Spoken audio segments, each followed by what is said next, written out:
Hey, YouTube subscribers, thanks for hopping into this page and checking out the latest on social media. I'm going to give you some hacks, I'm going to give you some tips, and some kind of the general guideline of what's going on these days in social media. I have a real passion for social media. Luckily, I've been able to gain a huge amount of followers on Facebook, Twitter, Instagram, TikTok even. I had a video get over 2 million views just last week on TikTok. I love social media. I think it's a really cool way to be able to get out and spread your message around the world, not only for companies, but for individuals as well. It's a way to connect with people globally that no other form of media has given that ability to each individual on a daily basis. Now, it's not easy at times. It can be difficult. It can be frustrating. But one thing is you have to persevere and you have to keep pushing. The main thing I always say for people with social media is you got to be there. You need to be in it. You need to be involved. You need to be ingrained into what you're doing on a daily basis. Take it for instance in your business or your company or your personal life. What always does the best for you? It's something that you're heavily involved with, whether it be a relationship, a friendship. If you nurture that and spend time with that, that will help you continue to advance your goals and whatever that might be in life. And that's why social media is the same thing. If you spend, let's say you want to do something on Facebook. Let's take Facebook, for example. And you want something to excel, a product that you have. Well, what do? Well, you got to be on it and you got to be in it. And you got to see the trends and what really captivates people.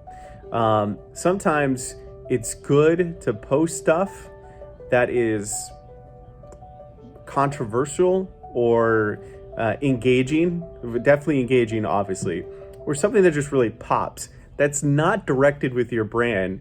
You do that because it's going to get engagement. And engagement is key, especially with Facebook.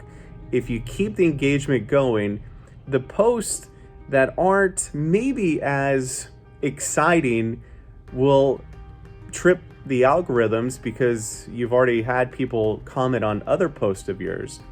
It will trip them, and that way this post that maybe not so exciting, but it displays your product, will get a higher engagement rate than if you were just to continuously post boring or non-essential items.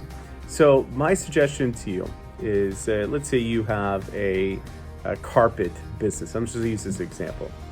I would post something on Facebook that is trending at the time, something that is interesting, or maybe draw some comments. Let's say you would post something about the coronavirus right now. It has nothing to do with your product, absolutely not, but it's going to get people talking, and over time they're going to see your product and they're going to be talking about a certain issue. As long as you stay neutral to it, that's the key. But you get them engaged, and they get them engaged in your product, in your page, most importantly, and they're engaging your page. So that way, when you go to post your product, it actually starts to show up on other people's pages because they just engaged with you. That's Facebook, for example. On Instagram, you truly want to be in it every single day. You want to take your posts, your pictures, make them captivating, just as Instagram allows you to do. And then you want to share them to your stories, and you want to use proper hashtags to get that product out. For instance, if you're selling carpet, you want to do hashtag carpet, hashtag beautiful, hashtag the town you're in. That's key. And you want to show off what you're doing and put that in stories. Also, you want to do that on Instagram television as well. You've just got to be consistent. You can't just post one day and then next week, oh, I better go post again. You should be posting every single day, engaging with your your audience. If they comment, immediately respond or within an hour or so, and post stuff that is actually captivating, that wants to engage that viewer as well. So let's say you're in the carpet business, and you could put a picture of a big, muddy stained carpet, and put the question, how am I going to get this out?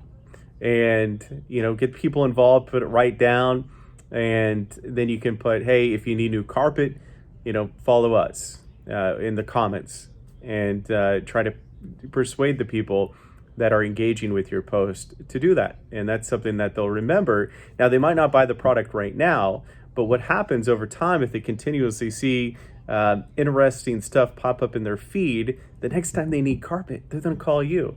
Or maybe they have some carpet right now and they're thinking, oh, you know what? It's time for me to have a carpet. I like these people. They're nice. They're engaging with me. They're posting cool stuff. I can relate to them. I want to follow them. And I know carpet's a very unique and isolated product, but that's a lot of products out there that are unique and maybe not as exhilarating as alcohol or something else that might draw a lot of attention.